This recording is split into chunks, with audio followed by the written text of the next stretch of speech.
자네 말이야 쉐이크, 부탄에 가본 적 있나? 부탄요? 나시크 말고 부탄에 가서 살면 어떨까 해서. 사우디밖에 안 가봤어요. 부탄도 좋죠. 물가가 싸요. 여기서 1루피가 거긴 5루피죠. 누구나 갈 수 있어요. 엄마가 말씀하셨죠. 항상 말했어요. 잘못한 기차가 목적지에 데려다 줄 수 있다고요. 오늘 뭐 볼까 고민하는 분들을 위한 취향 추천 팟캐스트 책플릭스. 오늘은 영화 런치박스 속 한 장면으로 시작합니다.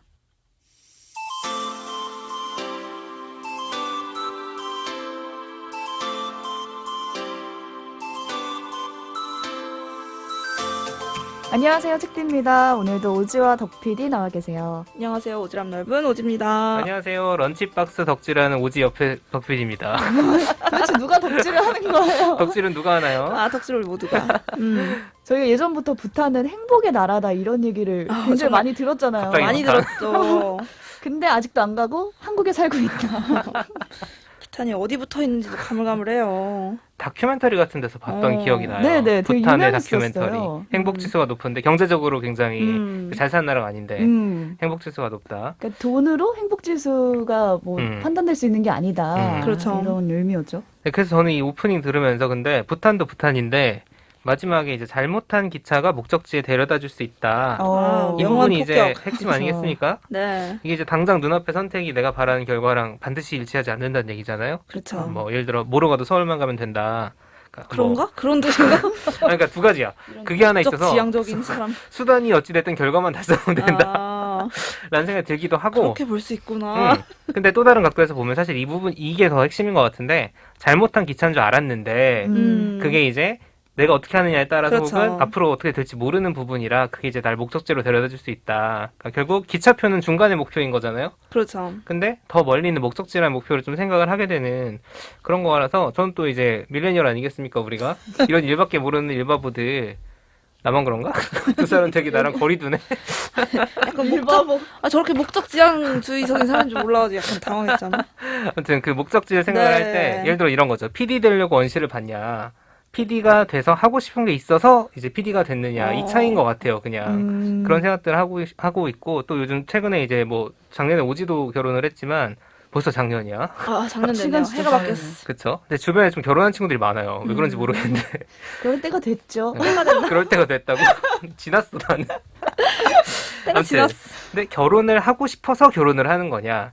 아니면은 결혼이라는 관계를 통해 이루려고 했던 어떤 다른 어떤 심리적인 안정이든 어떤 경제적인 안정이든 그런 것들이 있느냐? 또 그렇게 생각을 해볼 수 있지 않겠어요? 저는 이제 이 오프닝을 들으면서 저나 저 주변 친구들의 삶을 좀 생각을 이런 것들을 좀 하게 되더라고요. 어떻게 목적지에 잘 가고 있나요? 저요? 네. 고민하고 잘못한- 있다니까? 계속 잘못 가고 있는 거 알죠? 잘못한 기차가 계속 엉뚱한 데가만 가면 안 되는데. 근데 알고 보니 이제 내가 부산 가는 줄 알고 탔는데 더 갈 수는 있는 거잖아. 부산보다. 더 멀리 가는 건 데려갈 그래도. 수 있죠. 저는 어디로 갈지 모르는 게 잘못한 기차라면은 그냥 모두가 다 잘못한 기차를 타고 있다는 생각이 들었어요. 어차피 알 수 없다. 제가 오늘 아침에 인터뷰를 하나 들었는데 주연형 기자가 나왔어요. 지금 아주 네, 핫한 SNL 기자죠. 근데 그분이 그 말을 하시더라고요. 앞으로의 계획이 뭐냐고 하니까 저는 그냥 기자 역할을 한 그런 개그 꽁트를 펼쳤을 뿐인데 지금 시사 프로그램 나와서 인터뷰를 하고 있다. 제가 언제 어디서 뭘 할지는 잘 모르겠다라는 식으로 말씀을 하시면서 앞으로 뭐 다른 모습으로 인사를 드리고 싶다라고 하셨는데 그 부분을 들으면서 내가 지금 뭘 하고 있든 앞으로 내가 갑자기 이 꽁트를 해서 진짜 그럼요. 시사 프로그램에 주기자라는 별명으로 나갈 수 있다는 거 어떻게 상상했나 했겠어요. 예, 참고로 그분 기자가 아니라 진짜 기자 배우입니다. 아닙니다. 네네. 배우세요. 자기의 앞길은 진짜 모르는 거고 어디로 갈지 모르는 잘못한 기차를 우리 모두가 타고 가고 있는 거 아닐까라는 생각을 하게 되더라고요. 기차 타는 동안 행복하면 됐죠, 사실 뭐. 맞아요. 그리고 이게 사실은 영화의 핵심적인 이야기들을 좀 압축하고 있는 것 같아서 제가 오프닝으로 꼽아봤는데요. 오늘 가져온 이 영화, 그러니까 작은 해프닝에서 시작해서 그것이 접점이 돼서 이제 어떤 소통의 시작이 되는, 또 그걸 통해서 자신의 삶의 의미, 또 진짜 행복이 뭔지를 조금 반추해 보게 만드는 이야기인데요.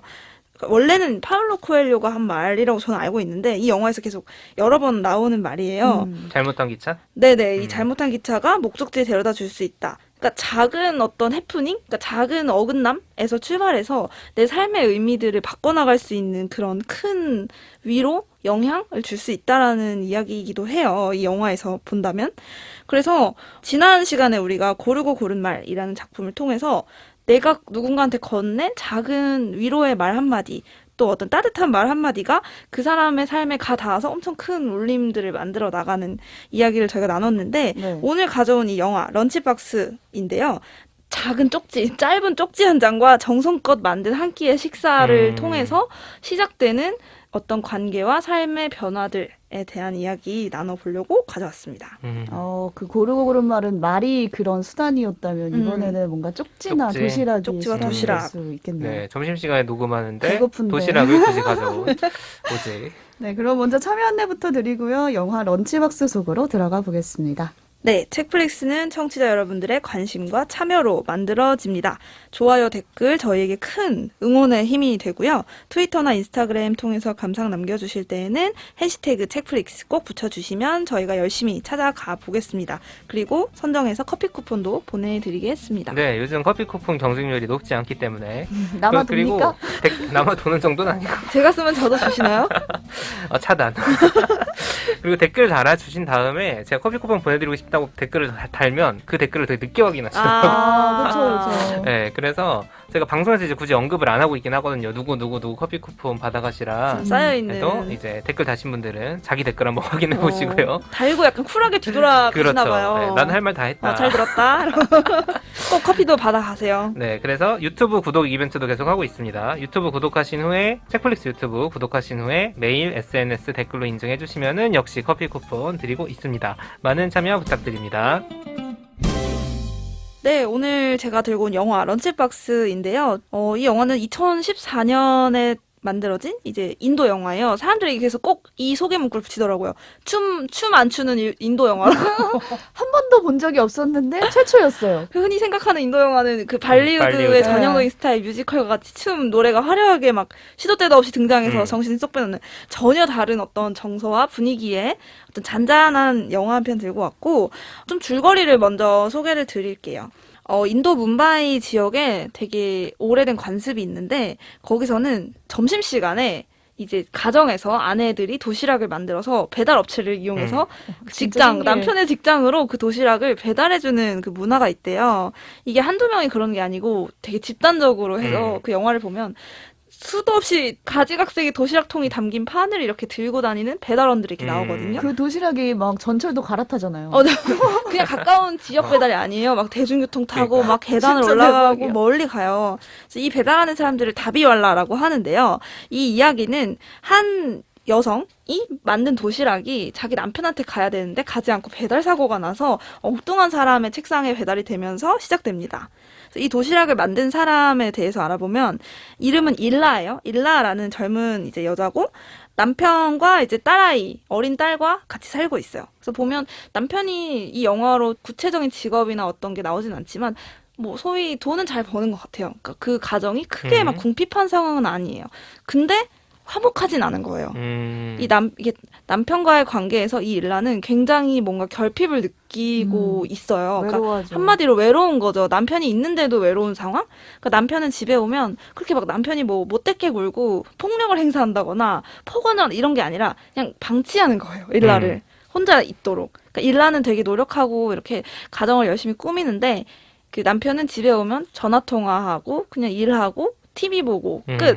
전혀 이제 인간적인 교류라고는 있을 수 없는. 같이 있어도 외로운 게 더 외로운 그러니까 건데. 가족이 살이 같이 없어라. 있는데도 너무 고독한 거야. 그래서 약간 겉으로 봤을 때는 문제 없을 수 있지만 되게 인생에 어떤 고민이 있는 이 여자 일라가 있습니다. 그래서 일라는 이런 남편과의 관계를 좀 개선해보고자 어느 날 엄청 진짜 혼을 담아서 혼신의 힘을 다해 도시락을 싸요.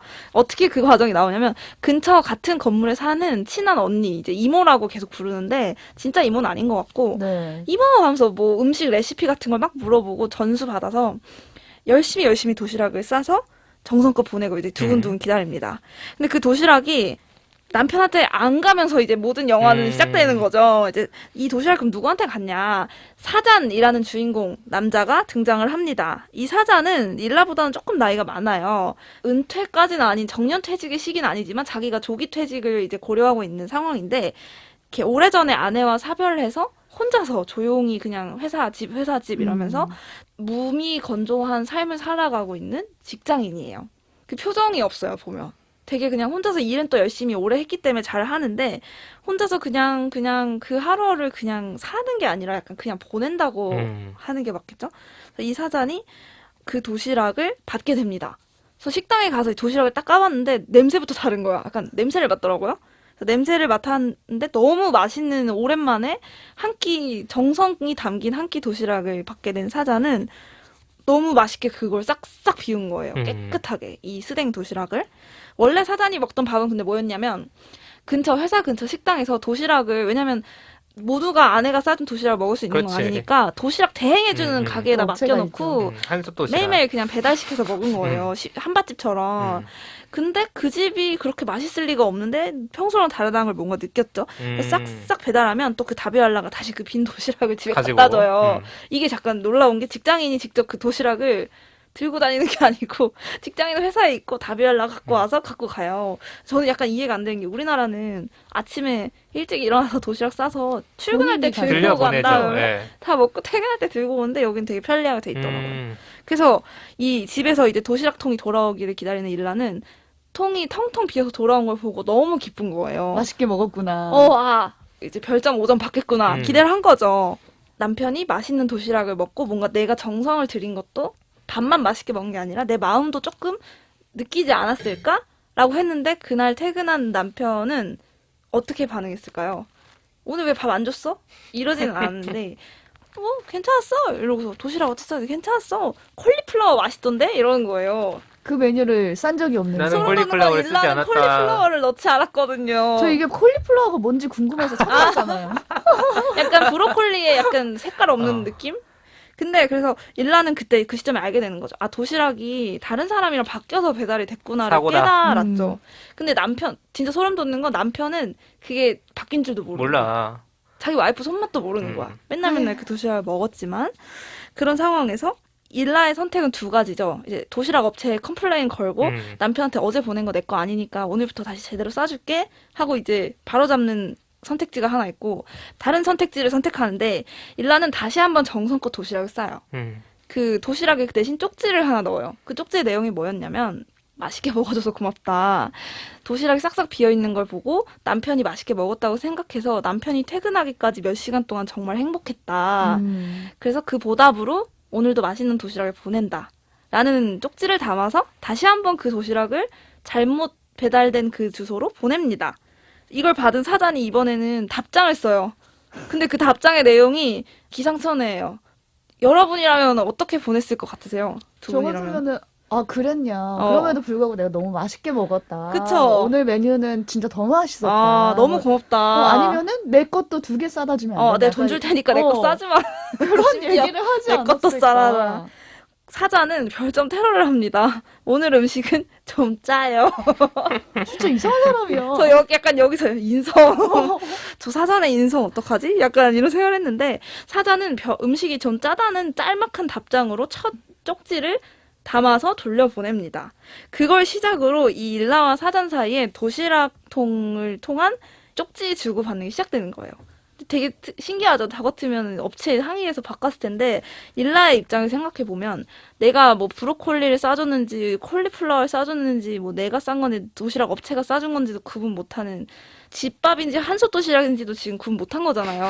솔직히 남편은. 말하면 그 정도로 자기한테 무심하고 같이 있어도 외롭게 만드는 남편 대신 퉁명스럽고 음식이 짜네마네 하는 이상한 사람이지만 잘 그래도 먹어주는. 자기의 밥을 맛있게 먹어주는 이 남자한테 호기심을 느끼고 쪽지를 주고받기 시작해요. 그게 짠의 만에조차도 사실 관심이 있으니까 하는 관심인 표현이야. 거예요. 그냥 먹고 느끼고 써준 거잖아. 다만 좀 그랬다. 좀 정은 주는 대로 좀 없었다. 먹어. 말 한마디를 해도 뭐 짭짤하니 맛있네요도 아니고 하여튼 그 도시락통을 매개로 쪽지를 주고받기 시작해요. 근데 그 쪽지의 내용이 처음부터 막 구구절절한 편지가 아니라 그냥 짤막한 이제 이야기들 점점 그 이야기가 조금 더 솔직한 얘기, 내 내면의 이야기, 내 인생의 이야기들을 조금씩 나눠가기 시작하는 거예요.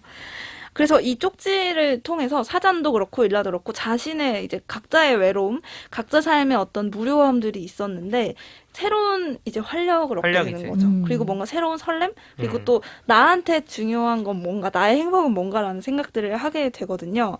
이 영화가 진행되면서 이 사잔이라는 인물의 표정이 생기기 시작하더라고요. 정말 무료한 그냥 인상 콱 쓰고 그냥 새로운 후임한테도 불친절하고 외롭게 그냥 혼자를 이렇게 가둬놨던 사잔이 점점 그 후임이랑도 대화를 하기 시작하고 자기 얼굴에도 미소가 막 피어나기 시작하거든요. 그 후임이 말하잖아요. 막 얼굴에서 광채가 나는데. 맞아요. 그런 대사도 나와요. 이 클리셰 어쩔 거야. 표정이 바뀌었어. 이거를 약간 잘 드러내주는 한 편의 쪽지를 소개를 하면 사잔이 이제 일라에게 보낸 쪽지에 이런 내용이 한번 나와요. 퇴근하는 길에 그림을 봤다. 근데 그 그림을 겉으로 봤을 때는 다 똑같아 보였다. 근데 이제 세심하게 유심히 관찰해 보니까 같은 배경 속에서 어느 그림엔 길을 건너는 사람이 있고 어느 그림엔 개가 한 마리 있고 어느 그림엔 버스를 기다리는 남자가 있고 다 조금씩 다른 장면이었다는 거예요. 거기서 자신을 봤다라고 이야기를 해요. 그 말은 이 사잔이 그냥 매일매일 똑같은 풍경처럼 지나보냈던 하루에 이 일라와의 어떤 교류를 통해서 조금씩 다른 그런 디테일들이 생겨났다라는 거죠. 저는 그런 생각을 하거든요, 평소에도. 트위터에서 유행했던 말 중에 이제 공부를 하는 일은 세상의 해상도를 높여주는 일이다 라는 뭐 말들이 유명했었는데 이걸 좀 응용해보면 약간 사랑이 하는 역할은 실질적으로 사랑이 밥 먹여주냐 밥 먹여줄까? 약간 고민은 들지만 사랑은 약간 색깔을 좀 다채롭게 그렇지. 해준다는 느낌을 받거든요. 세상을 뭔가 더 해상도를 높여주진 못할 수 있지만 오히려 때로는 블러 처리를 해버리기도 하지만 그래. 마취제 같은 거지. 그렇죠. 콩깍지라고 하죠. 콩깍지가 하지만 이 행복하지. 세상을 조금 더 흑백의 사진을 칼라 사진으로 채워주는 역할을 하는 게 저는 사랑이라고 생각을 하는데 이 사잔과 일라의 삶도 굉장히 무채색에 가까웠다고 본다면 이 작은 사건으로 시작해서 굉장히 입체감 있는 이제 생활을 하게 된 거죠. 되게 저는 좀 이 그림을 보는 장면에서 그 표정이 가장 인상 깊었던 장면이거든요. 사실은 별게 아닐 수 있어요. 그런 쪽지, 그다음에 도시락, 이게 되게 어떻게 보면 작지만 손이 가고 정성이 가는 거에 뭔가 상징이라고 생각하거든요. 그래서 저도 학생 때는 요새는 쪽지 써본 기억이 잘 없어요. 없죠, 포스트잇에 거의. 카톡 보내면 되고. 몇 월 며칠까지 뭐 해주세요. 이런 업무 쪽지는 해봤지만 누군가한테 이렇게 그래, 얘기를 쪽지라고 하면. 건네는 쪽지는 정말 까마득하거든요. 마지막으로 써본 게 언젠지도 기억이 안 나요. 아마도 고등학교 때. 두 분은 그렇죠. 도시락은 그렇다 치고 쪽지를 주고 받았던 적이 다 있으시겠죠? 쪽지. 업무 쪽지 말고. 업무 쪽지 말고 막 학생 잡담. 때 교과서 한쪽 찢어가지고 맞아. 했던 그런 쪽지.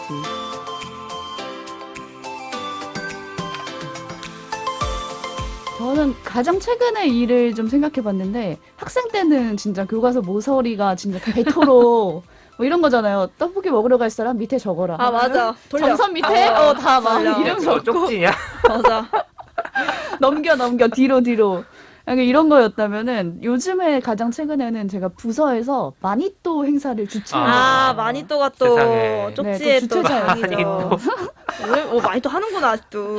그래서 거기에 쪽지와 선물을 같이 꼭 넣어야 되는 게 규칙이었는데 재밌다. 신문 10답을 공통적으로 제가 드렸어요. 기획 그러면은 잘했네. 거기에 대해서 자기가 드러나지 않도록 내 신분이 드러나지 않도록 그쵸. 많이 보니까. 내가 좋아하는 색, 뭐 나의 별명, 좌우명 이런 걸 적으라고 한 거예요. 그거와 함께 이제 선물을 주면 되는 건데 상대가 그게 누군지 맞추면은 그 사람한테 선물이 가는 거고 못 맞추면? 못 맞추면은 그걸 썼던 그 쪽지를 썼던 사람이 커피 쿠폰을 받게 되는 누구한테? 그런 룰이 못 맞춘 사람이? 주최자한테. 주최자한테. 제가- 그러면 자기가 손해잖아.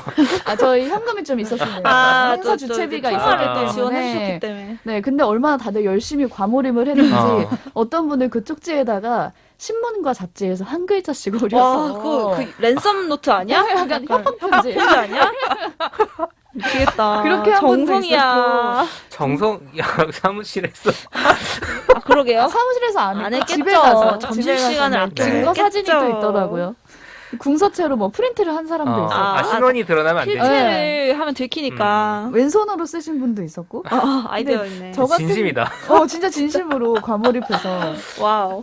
그 쪽지를 받아서 저는 읽을 때도 좋았지만 쓸 때가 더 좀 재밌었죠. 재밌었던 원래 것 많이 같아요. 그렇잖아요. 흥미진진 어. 약간 뭔가 설레고 음. 가장 최근에 쪽지에 대한 기억이 부서 많이 떠있네요. 아, 그렇구나. 나름 최신이네요. 쪽지가 사실 거의 안 쓰니까 그쵸. 우리가 또 사회생활 한 지도 좀 됐고 그 빨리 하려면 카톡이 빠르니까. 그쵸. 의사소통만 하려면 사실 이게 빠르지. 근데 저도 사실 그런 소소하고 이런 걸 잘 못하는 성격이어가지고 저는 옛날 기억도 잘 안 떠올라요. 그러니까 했을 거 아니야. 뭔가 그 학창 시절에는 사실 그게 자주 오가니까 핸드폰도 그쵸. 없던 시절도 있었고 저도 이제 그 최근 사례로 지금 제 방 이제 벽면에 붙여놓은 쪽지가 몇 개 있습니다. 오. 그러니까 붙여놨다 하면 이건 쪽지는 아니고 간직한 거지. 포스트잇이야. 그거 간직한 거죠.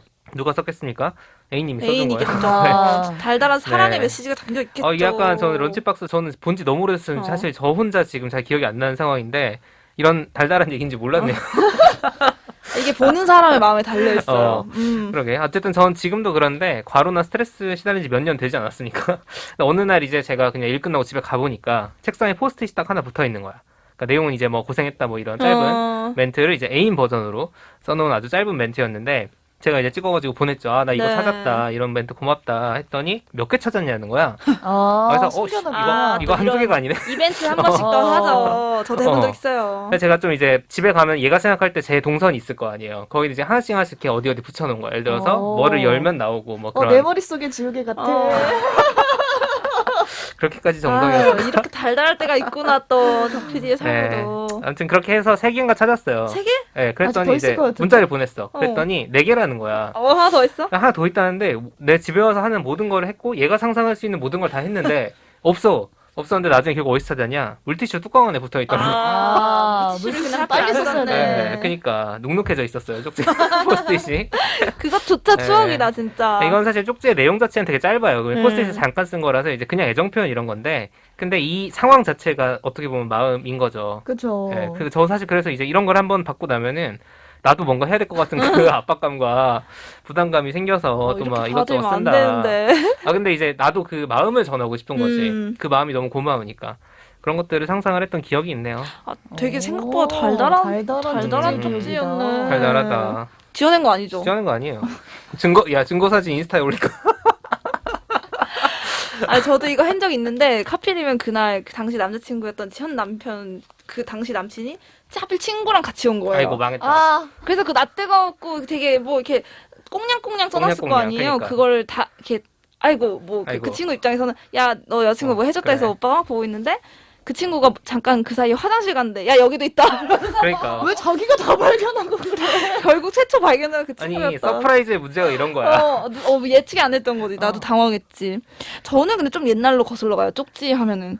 주로 고등학생 때 제일 많이 썼거든요. 엄청 썼죠. 엄청 공부하라고 써요, 진짜. 산 노트를 그냥 찢어가지고. 왜냐면 뭘 쳐? 조용히 하라고 하니까 떠들지 마. 맞아. 이러니까 이게 맞아. 의사소통은 하고 싶어. 그러니까. 핸드폰 못 만지니까. 핸드폰 막 압수하고 그때는. 막 그런 거 많이 했어요. 그 책디처럼 뭐 돌리는 거 많이 했어. 뭐 할 사람 뭐 아니면 뭐 할 사람. 그리고 일부러 저는 친구 약간 웃음 참기 챌린지 시키려고 수업 시간에 조용히 해야 되니까 그치. 일부러 막 되게 웃긴 그림이나 웃긴 얘기나 아니면 써서. 어이없는 거 써가지고 심각한 표정으로 줘야 돼요. 그러니까 내가 너한테 이렇게 은밀하게 할 얘기가 있다는 식으로 해서 주면 걔가 이제 열어보는 리액션을 저는 이제 몰래 보는 거죠. 그런 걸 막 장난할 때 많이 했고 친구가 이제 혼자 이제 조퇴한 날에 그 책상을 막 테러한 적도 있어요. 쪽지로 떼기 힘들게 막 엄청 많이 막 쪽지에 막 웃긴 말 써가지고 막 독서실 책상에 친구들이랑 붙여놓은 적도 있고 저는 주로 좀 친구들이랑 일부러 약간 너무 무료하니까 공부하는 시간이 그랬던 생각도 나고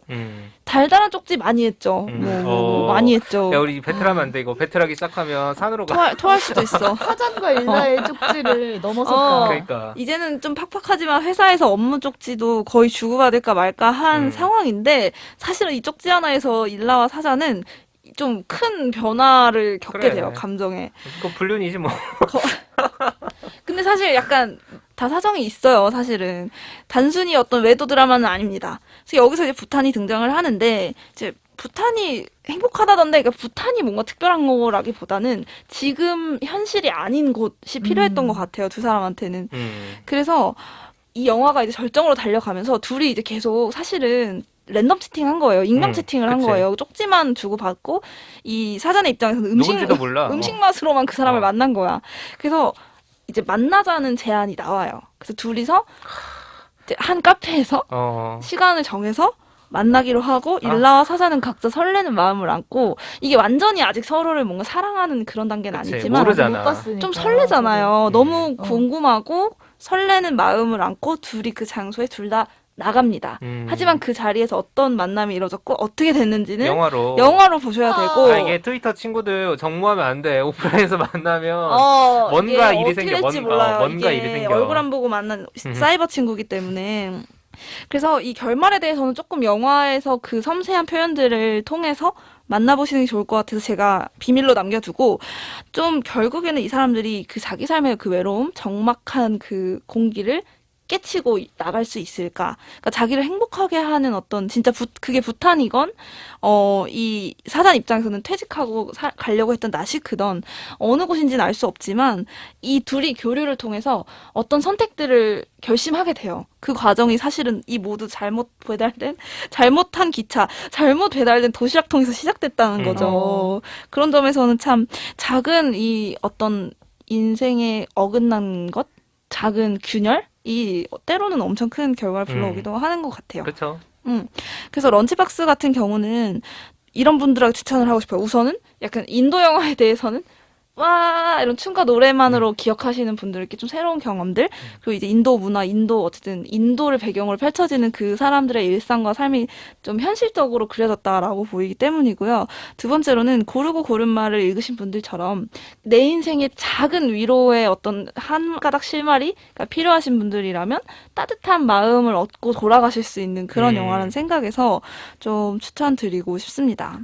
두 분도 다 보신 거죠? 네, 저 같은 경우는 보면서 스트리트 푸드 파이터가 엄청 생각났는데 스트리트 푸드 파이터도 그 지역을 되게 상세하게 보여주잖아요. 정말 진짜 현지인들의 맞아요. 모습을. 근데 이 인도 영화도 제가 그동안 봤던 발리우드의 그런 인도의 모습이라기보다는 골목 사이사이를 다 보여주고 이 사람들이 어떻게 지하철을 통해서 그 지옥철로 출퇴근을 하고 그걸 되게 밀도 있게 보여주잖아요. 그래서 저는 뭔가 인도에 대한 궁금증이 있거나 이런 이국적인 풍경을 보고 싶은 분들한테는 정말 추천하는 작품이에요. 그래서 전 좀 특이했던 게 대화와 대화 사이에 텀이 좀 긴 것 같아요.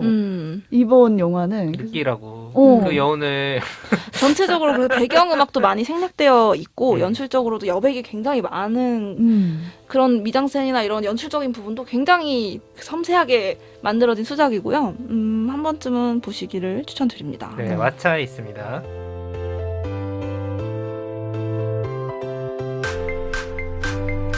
오늘 뭐 볼까 고민하는 분들을 위한 취향 추천 팟캐스트 책플릭스.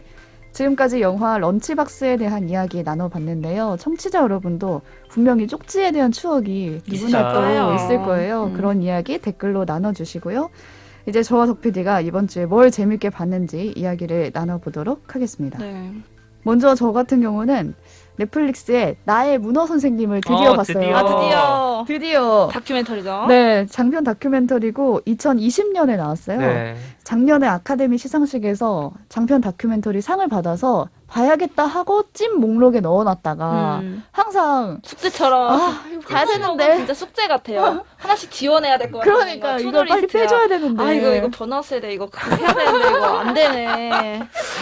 아무튼 그래서 드디어 이번에 봤는데요.